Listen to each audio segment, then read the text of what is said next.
Bismillahirrahmanirrahim. Alhamdulillah rabbil alamin wa bihi nasta'in ala umuri dunya waddin. Wassalatu wassalam ala khairil anbiya wal mursalin sayyidina maulana Muhammadin al-amin wa ala alihi wa ashabihi ajma'in.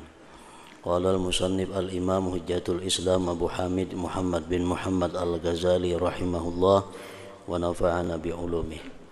Walidzalika yanbaghi ayyuhassina niyyatahu mahma dha'alahu malun wa yaqula huwa fi sabilillah wa idza balaghahu tiyabu ghairihi lahu falyutayyib qalbahu bi annahu sayahmilu sayyi'atihi wa satanqulu ila diwanihi hasanatuhu wal yanwi dzalika bi sukutihi 'anil jawab fa fil khabar innal 'abda la yuhasabu fatabtulu a'maluhu liduhulil afati biha hatta yastawjiban nar summa yunsharu lahu minal a'mali shalihati ma yastawjibu bihil jannah fayata'ajjabu wa yaqul ya rabbi hadhi a'malun ma amiltuha qad fayuqalu hadhi a'malul ladina katabuka wa adawka wa zalamuka ila akhir. Makna daripada kalam al-Imamul Ghazali rahimahullah wa nafa'ana bi ulumi.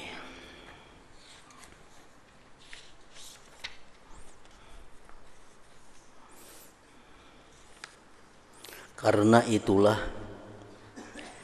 semestinya bahwa ia membaguskan niatnya manakala hilang hartanya. Orang yang kehilangan harta, baik diambil maling atau tercicir di suatu tempat sehingga kehilangan hartanya, orang tersebut alangkah baiknya dia berkata itu di jalan Allah. Artinya harta yang tercicir tadi dijadikan fi sabilillah.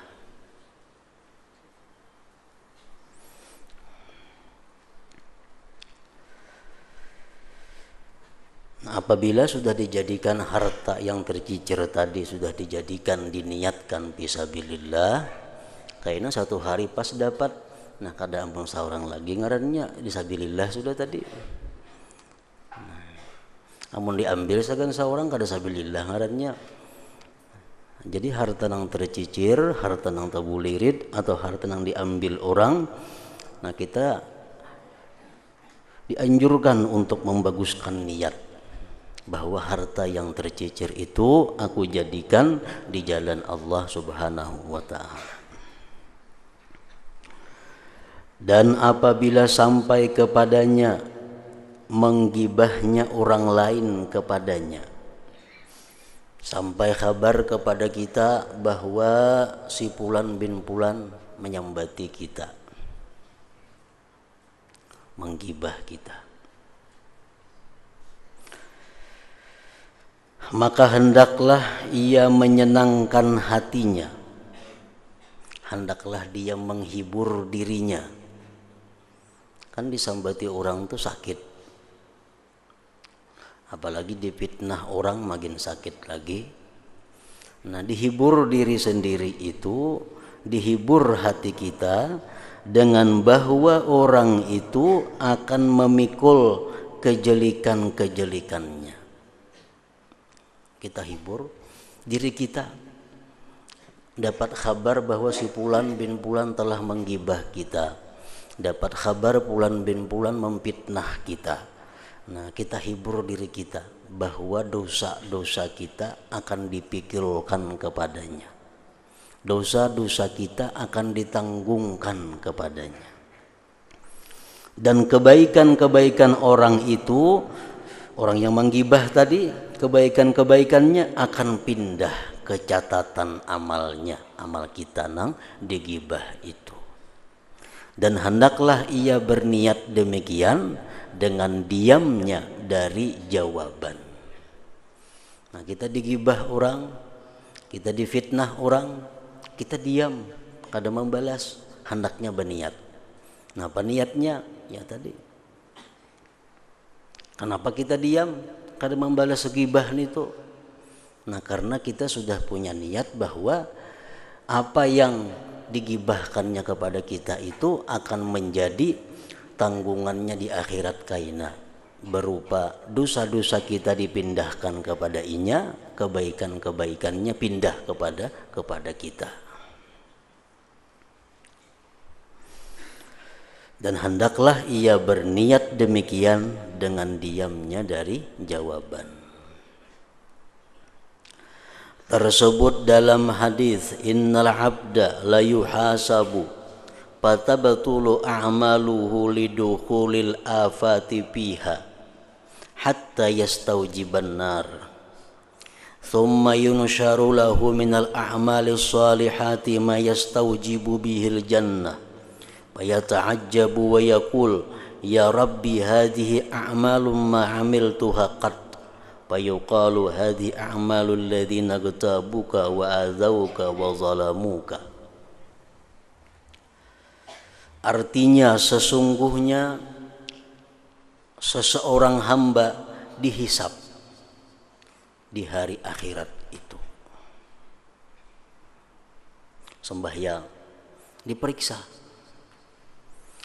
puasa diperiksa, zakat kita diperiksa. Lalu amal-amalnya rusak karena masuknya penyakit padanya. Orangnya sembahyang, cuma sembahyangnya rusak karena ada kemasukan penyakit. Seperti riya umpamanya, ujub. Inya sembahyang cuma ujub. Inya bersedekah cuma man wal aza. Inya bersedekah cuma menyambati lawan nang orang disedekahinya. Nah, jadi rusak karena ada penyakit-penyakit itu. Diperiksa puasanya, puasa. Cuma puasanya rusak karena waktunya puasa dia melakukan maksiat-maksiat kepada Allah. Dia bayar zakat, zakatnya rusak. Sehingga mengharuskan masuk neraka. Rusak. Sembahyang rusak, hajinya rusak, puasanya rusak, zakatnya rusak, sedekahnya rusak. Bujurai banyak beribadat cuma banyak rusaknya. Akhirnya orang ini kada mampu untuk masuk surga karena ibadahnya rusak. Nah, lalu diharuskan dia masuk ke dalam api neraka. Itu keputusan Allah. Orang ini berhubung rusakan amalnya, dah masukkan ke neraka. Nah, begitu hendak dimasukkan ke dalam neraka, kemudian disebarkan baginya dari amal-amal yang saleh yang mengharuskan masuk surga. Begitu dibuka catatan amal nang sebutingnya, lembaran berikutnya, sekalinya ini ada amal-amal saleh lain lagi beisi. Uingnya sekalinya ahli tahajud. Sekalinya orangnya ini suka menuntut ilmu. Sekalinya orang ini suka mengajarkan ilmu. Sekalinya orang ini suka amar ma'ruf nahi munkar. Oh, kalau ditimbang-timbang jadi ke surga orang ini. Maka ia hiran. Nang ampun amal ini hiran, ampun buku ini hiran. Seraya berkata, wahai Tuhanku, ini adalah amal-amal yang saya tidak pernah mengerjakannya sama sekali. Ulun kada pernah mengajar, ulun kada jadi guru. Ulun kada pernah amar ma'ruf nahi munkar, kenapa di sini ada pahalanya? Ulun kada pernah tahajud, kenapa di sini ada pahala sembahyang tahajud? Maka dijawab, ini adalah amal-amal orang-orang yang menggibahmu, menyakitimu dan menganiayamu. Dipindah kepada buku catatan amal kamu. Nah, sekalinya orang ini digibah, nang menggibah ini orangnya ahli ibadah. Nah, pada untung nang digibah. Untung nang digibah.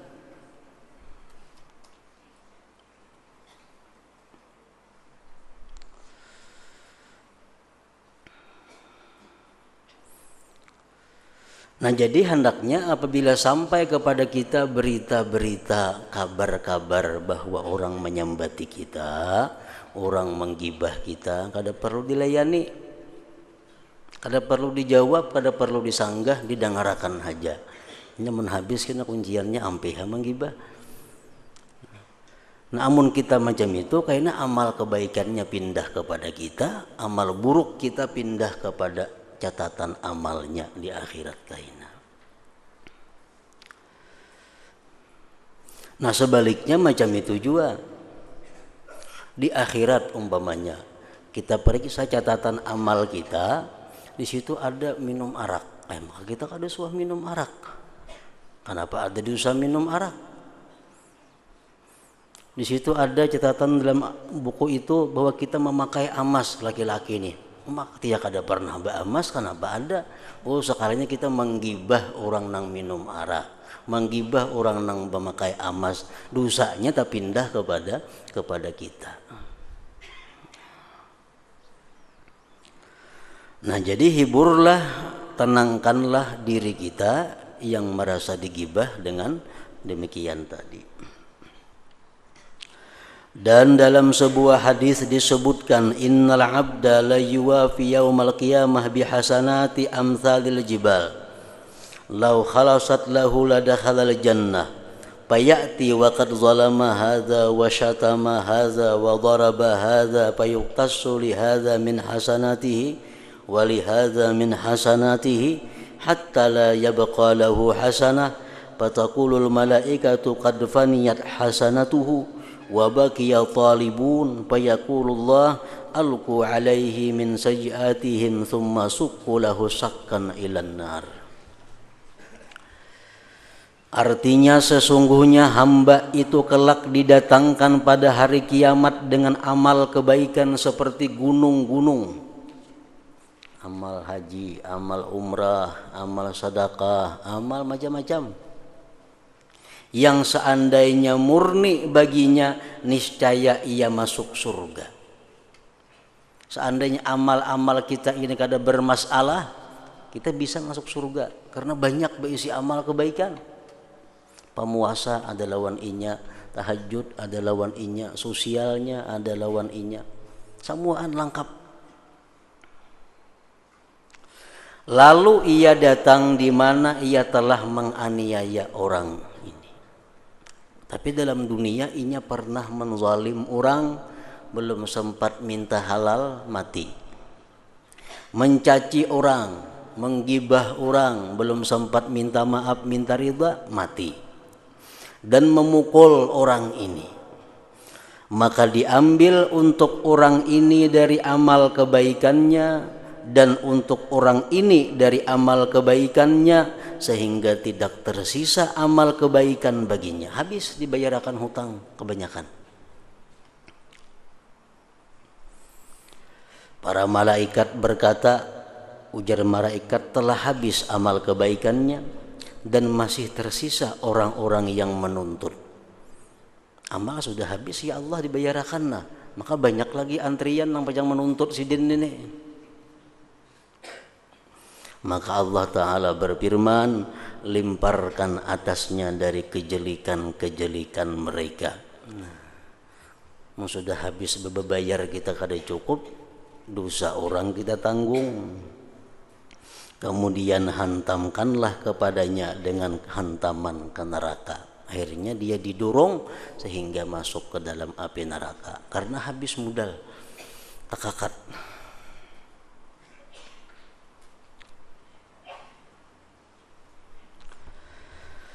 Kesimpulan, jauhilah dirimu memandang remeh kepada sesuatu dari gerakanmu. Gerakanmu, lirikan matamu, jangan dianggap remeh.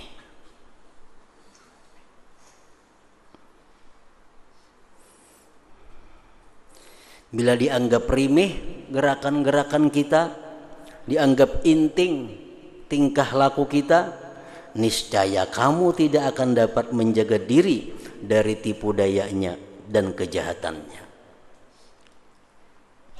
dan tidak akan dapat menyiapkan jawabannya pada hari pertanyaan dan hisab.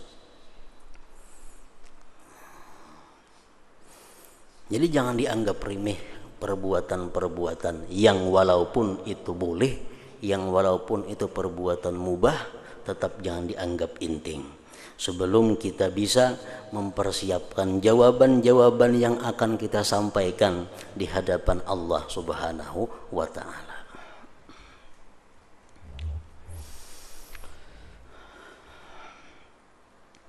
Para ulama-ulama terdahulu mengajarkan kepada kita tentang pekerjaan kita sehari-hari. Mereka mengajarkan kepada kita bagaimana caranya supaya dalam hal kita berpakaian dan seumpamanya kita bisa mempertanggungjawabkan di hadirat Allah Subhanahu wa ta'ala. Setiap hari kita pasti berpakaian. Pasti berpakaian. Nah, berpakaian itu supaya jadi baik, supaya jadi manfaat di dunia dan akhirat, mesti diniatkan imtithala amrillah, menjunjung perintah Allah, fi satril aurati, pada menutup aurat. Allah menyuruh menutup aurat. Jadi kita menutup berpakaian. Niat kita apa? Pertama, menjunjung perintah Allah dalam menutupi aurat kita.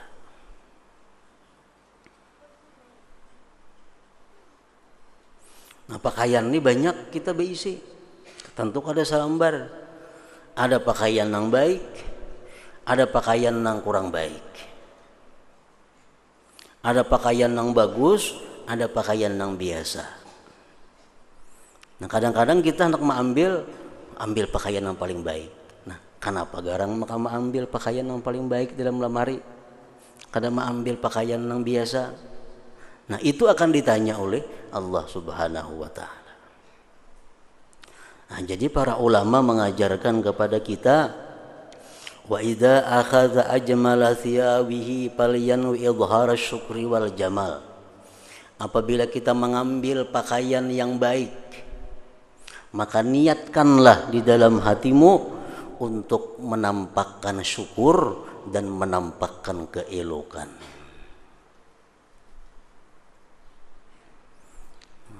Memakai baju yang baik hari ini, atau hendak menukar baju yang mahal. Napa niatnya supaya jangan tersalah,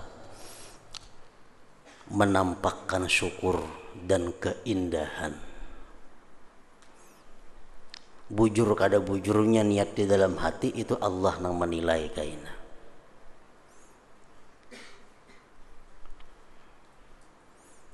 Ambil pakaian yang baik, niat kita apa? Supaya indah, supaya baik, supaya elok, dan menampakkan syukur kepada Allah. Rasulullah sallallahu alaihi wasallam bersabda, "Innallaha yuhibbu ayyura atharu ni'matihi ala abdihi." Allah Ta'ala itu suka bahwa dilihat bekas nikmatnya atas hambanya. Kalau kita bisi duit salam hari tahulah orang. Kadangnya tahu orang, mau disimpan dalam kamar duitnya. Nah, Allah kada katuju nikmat itu kada kelihatan orang. Kalau kita tukarakan pakaian yang baik, perhiasan yang baik, nikmat Allah jadi kelihatan pada diri kita. Nah, Allah katuju nikmat itu dilihat orang. Nah, jadi kita memakai pakaian yang bagus-bagus itu niatnya apa? Supaya dilihat orang, nikmat Allah ini ada padaku. Itu namanya izharus syukri, menampakkan syukur. Nah, Allah suka bahwa dilihat bekas nikmatnya Allah atas diri hambanya. Ini tentu halnya sifatnya yang boleh, amun nang haram kada kau dikisah itu. Nang haram kita sudah tahu kada kau dirubah dengan niat nang macam apapun. Ini nang perkara boleh atau perkara nang sunnah, nang ibadah. Nah, jadi niat kita menampakkan syukur dan keelokan. Rasulullah bersabda, "Innallah jamil yuhibbul jamal." Allah Ta'ala itu elok dan Allah suka akan yang elok-elok. suka akan yang indah-indah. Nah jadi kada salah kita nukar baju nang larang, nukar apa kan nang larang, memakai apa kan nang larang, asal niat kita bujur-bujur, bahwa itu semata-mata untuk menampakkan syukur agar nikmat Allah dilihat pada diriku dan menampakkan keelokan karena Allah suka dengan yang elok. Nah, wa idza akhadha adwana thiyabihi, kalau dia mengambil pakaian yang murah, pakaian yang biasa. Ini banyak pakaian biasa yang biasa ada, yang baik ada. Kenapa anak menjuhur pakaian yang biasa-biasa aja? Nah, kayak apa niatnya supaya jangan salah? Paliyan wi tawadu'an lillahi ta'ala, hendaklah dia berniat tawadhu bagi Allah Subhanahu wa ta'ala. Niatkan tawadhu. Baju nang larang ada, nang sadang ada, nang murah ada. Nukar nang murah. Kenapa? Maka nukar nang murah. Padahal duitnya cukup segan nukar nang larang. Kenapa nukar nang murah? Bukan pamalar kada. Cuma hendak tawadhu bagi Allah Subhanahu wa ta'ala. Nah, Rasulullah bersabda, "Man tarakal libas tawadhu'an lillah wa huwa yaqdiru alaih, da'ahu Allah yaumal qiyamah ala ru'usil ashhad hatta yukhayyirahu min ayyi huladil jannati sya'a yalbasuha." Ujar Nabi kita, siapa meninggalkan pakaian-pakaian elok, meninggalkan pakaian-pakaian mewah karena tawadhu lawan Allah, padahal dia mampu untuk membeli yang elok-elok itu, dia mampu membeli yang mewah-mewah itu, tapi kada mau semata-mata karena tawadhu, di akhirat kaina Allah panggil dia di hadapan para saksi-saksi dan Allah berikan dia pilihan dari pakaian-pakaian surga apa yang dia ingin pakai. Jadi memakai pakaian yang biasa jadi baik kalau niatnya baik, memakai pakaian yang bagus pun jadi bagus kalau niatnya bagus. Nang kada baik itu kita nukar pakaian nang larang, memakai pakaian nang larang supaya harap pada orang. Nah itu nang kada bagus. Supaya kada ada saingan. Nah itu kada boleh. Padahal berpakaian itu baik, berpakaian itu boleh. Cuma karena niatnya hendak baagak tadi, niatnya hendak jangan disamai orang. Mun aku nukar nang 1,5 juta, orang banyak aja nang kawan nukar. Mun aku nukar nang 10 juta, orang kada kawannya nukar, nah itu nang kutukar. Nukar pakaian nih. Nah itu iya nang jar Nabi kita, man labisa sauba syuhratin albasahullah yaumal qiyamah sauba madzallatin summa yaltahibu fihi ila pinnar. Siapa-siapa yang memakai pakaian untuk kemasyhuran, memakai pakaian untuk maharati pada orang, memakai pakaian supaya dianggap orang inya itu sugih, memakai pakaian supaya dianggap inya itu macam-macam. Nah kayaknya di hari kiamat Allah pakaiani dia pakaian kehinaan yang bernyala api padanya di dalam api neraka. Jadi para ulama mengatakan wa man labisa siyab ala niyyati riya'in wa kibrin fayu'aqabu alaihi. Siapa memakai pakaian dengan niat riya, memakai pakaian dengan niat riya dan sombong, maka dia akan disiksa atasnya. Nah, karena niatnya. Padahal pakaiannya boleh-boleh aja, pakaiannya mubah aja, cuma karena niatnya tadi baagak, niatnya hendak melebihi pada orang, niatnya hendak dipuji orang dengan pakaian itu, akhirnya dia disiksa di hari kiamat. Nah jadi pakaian ini kadang-kadang dianggap inting. Kenapa? Karena kita sehari-hari berpakaian. Mun saben hari niatnya salah, dosa di situ kita saling banyakan sudah.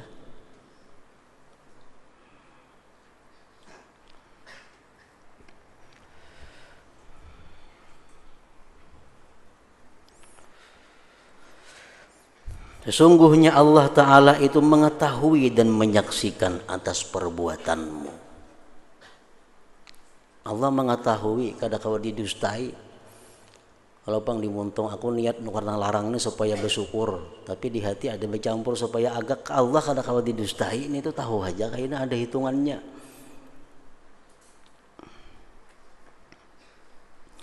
Ma yalfidhu min qaulin illa ladaihi raqibun atid. Artinya tiada suatu ucapan yang diucapkannya,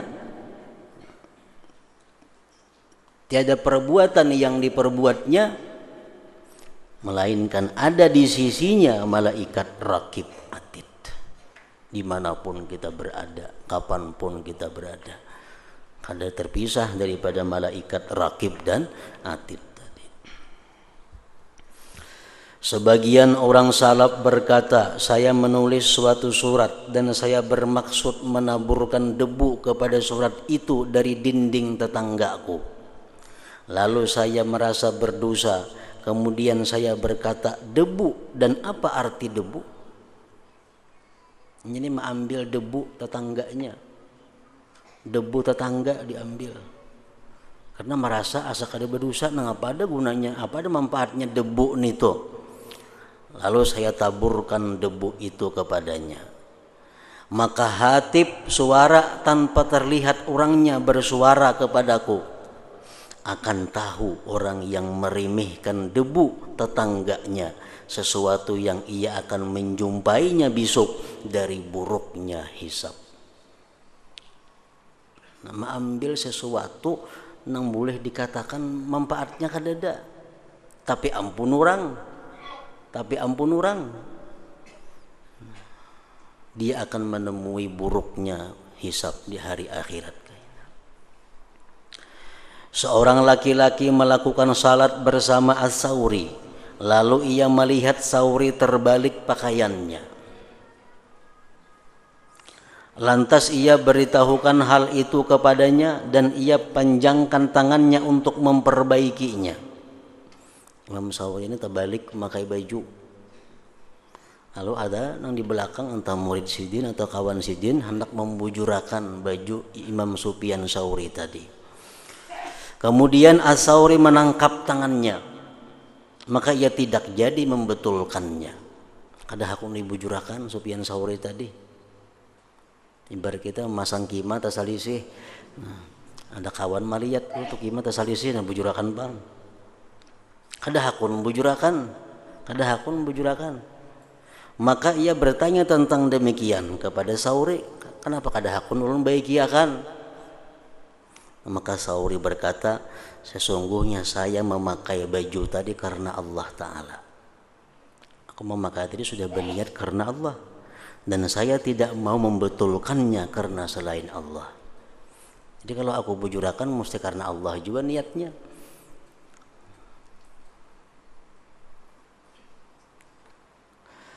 Al-Hasan berkata, sesungguhnya seorang laki-laki bergantung dengan laki-laki lain pada hari kiamat. Ada seseorang berpiruhut lawan seseorang lainnya di hari kiamat kaina berpiruhut. Lalu ia berkata, di antara aku dan kamu adalah Allah, ujarnya. Maka laki-laki yang menjadi tempat bergantung berkata, demi Allah saya tidak mengenalmu. Tapi yang berpiruhut lawan aku, ada patuh lawan ikam ini. Laki-laki yang bergantung tadi berkata, tentu kamu ada patuh lawan aku. Kamu telah mengambil sebuah batu bata dari timbukku, dan kamu telah mengambil sehelai benang dari pakaianku. Ada terasa. Maka ini dan contoh-contoh yang seperti ini dari kabar-kabar adalah memutung hati-hati orang-orang yang takut. Jangankan banyak yang kita ambil ampun orang, sehelai benang pun akan dipiruhutinya di hari kiamat kaina. Kalau kamu termasuk orang-orang yang mempunyai cita-cita yang teguh dan akal pikiran yang tidak termasuk orang yang tertipu, maka perhatikanlah dirimu dan telitilah hisab atas dirimu sebelum kamu diteliti. Siapkan jawaban-jawaban kita sebelum kita ditanya oleh Allah Subhanahu wa Ta'ala. Macam ulangan juga, emang sudah siap di rumah jawaban-jawaban, begitu sampai saatnya ulangan jadi mudah. Mau kadang mempersiapkan jawabannya ya kayak itu kina.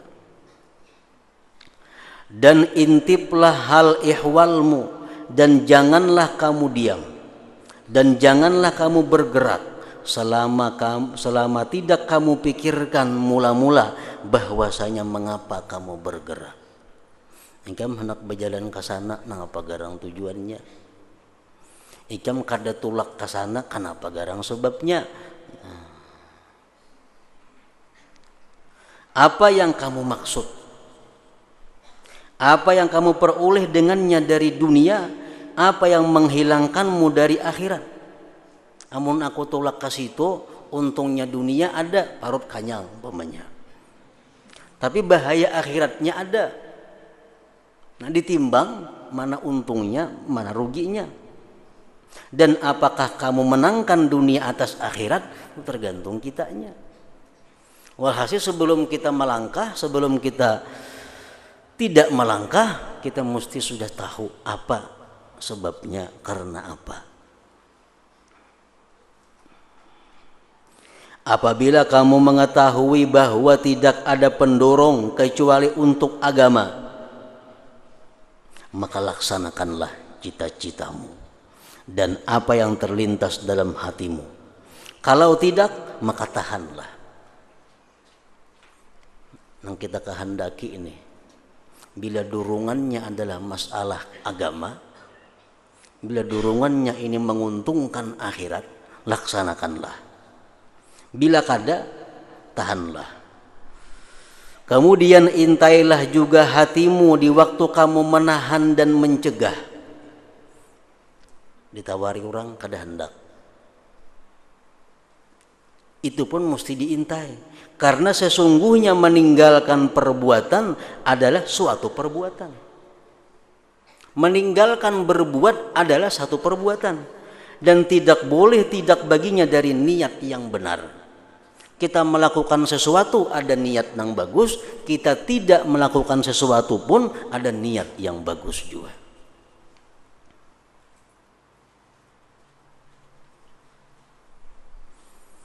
Maka tidak seyogianya pendorong adalah hawa nafsu. Kada patut kita berbuat atau tidak berbuat kalau didorong oleh hawa nafsu yang tersembunyi, yang tidak diketahui. Dan janganlah kamu tertipu oleh zahirnya perkara-perkara dan kebaikan-kebaikan yang terkenal, kebaikan-kebaikan yang masyhur, kebaikan-kebaikan yang mudah dilihat, didapat. Jangan tertipu dengan itu, karena mungkin di dalamnya tersimpan gerakan-gerakan hawa nafsu yang menggerakkan itu kebaikan. Dan pahamilah lubang-lubang dan rahasia-rahasia yang keluar dari sisi orang ahli tipu daya. Telah diriwayatkan dari Nabi Zakaria alaihi salam bahwa beliau bekerja membuat dinding dari tanah liat. Dan beliau adalah buruh dari suatu kaum. Lalu mereka menyediakan baginya roti. Karena beliau tidak makan kecuali dari hasil tangannya sendiri. Jadi beliau bagawi. Ada mengatakan tukang kayu, ada mengatakan tukang bangunan. Nabi Zakaria alaihi salam. Lalu sing bagawi. Rahatan bagawi membangun rumah orang itu disurungi ampun rumah roti. Disurungi roti.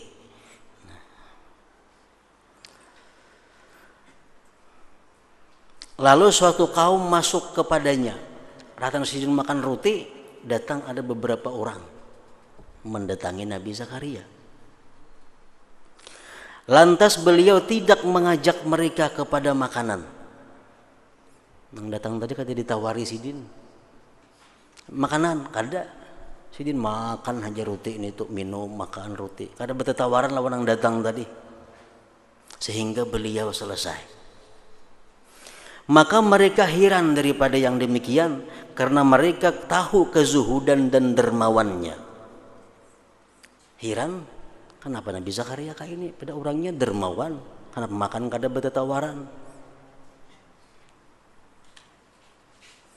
Dan mereka menduga bahwa kebaikan itu pada mencari pertolongan pada makanan. Padahal menawari orang makanan itu baik.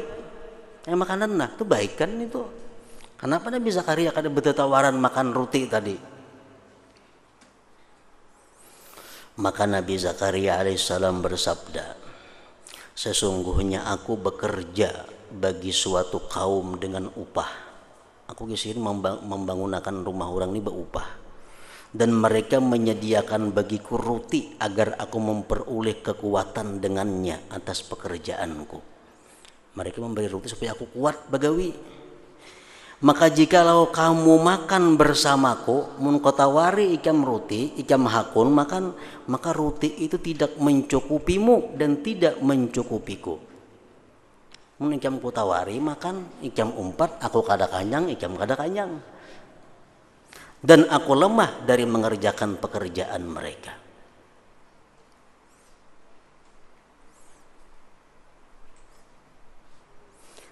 Nah, intinya apa dari kisah itu? Maka orang yang berpenglihatan hati begitulah memperhatikan pada batin-batin dengan nur Allah. Padahal menawari makanan satu kebaikan. Sesungguhnya kelemahan beliau dari bekerja adalah kekurangan dalam melaksanakan kewajiban. Dan meninggalkan ajakan kepada makanan adalah kekurangan dalam mengerjakan keutamaan. Kalau gisin kota wari ikam makanan roti ini bersama aku, ikam hakun, aku kada kanyang, aku jadi lemah bekerja, aku berdosa. Lemah awak menggawiakan rumah orang. Aku berarti berbuat dosa. Menyempurnakan gawian dengan sebaik-baiknya itu kewajibanku. Menawari ikam makan tuh urusan nang sunat. Mana baiknya ditarusakan? Tentu baik menarusakan nang wajib. Dan tidak ada hukum bagi perbuatan utama beserta perbuatan wajib. Sesuatu nang wajib kada kawa dikalahkan dengan perbuatan apapun. Nah ini contoh bahwa Sidin kada hendak berbuat nang sia-sia. Kada hendak berbuat sesuatu nang walaupun pada zahirnya baik, tapi dampaknya, pengaruhnya membawa kepada lemahnya awak untuk mengerjakan bangunan. Nang itu merupakan kewajiban Sidin. Nah ini ngaranya perkara nang penuh dengan tipu daya. Ini perkara nang penuh dengan kehati-hatian. Bila kurang melihat dengan cahaya Allah, ya kayak tadi. Yang penting tawari kawan dulu makanan, roti. Biar kanya nggak kada kah. Nah karena kada nawari kada baik, padahal itu adalah salah. Kita menawari perbuatan yang sunat, tapi menyempurnakan gawian orang perbuatan yang wajib. Sebagian mereka berkata, saya masuk menghadap Sufyan. Bailang kepada Sufyan, dan ia sedang makan. Sufyan sedang makan. Maka ia tidak berbicara denganku. Hira-hiran aja kada apalagi menawari. Sehingga ia menjilati jari-jarinya sampai tuntung makan. Kemudian ia berkata, ujar Sufyan Tsauri, jikalau tidak bahwa saya mengambilnya dengan berhutang, niscaya saya suka bahwa kamu makan bersamaku. Aku gesin nukar nasinya berhutang juga. Jadi nukar makanan ini berhutang kayak pendak menawari ikam. Sufyan berkata, barang siapa mengajak seseorang kepada makanan dan tidak ada baginya keinginan bahwa seseorang itu makan dari makanan itu, maka jika orang itu mengabulkannya dan ia makan, maka atasnya dua dosa. Kita tuh menawari orang makanan, tapi dalam hati kita mudahan jangan hakun makan inya. Sekalinya hakun inya makan, dapat dua dosa. Dapat dua dosa. Jadi kada kau basa-basi menawari orang itu. Barang siapa mengajak kepada seseorang kepada makanan dan tidak ada baginya keinginan bahwa seseorang itu makan dari makanan itu,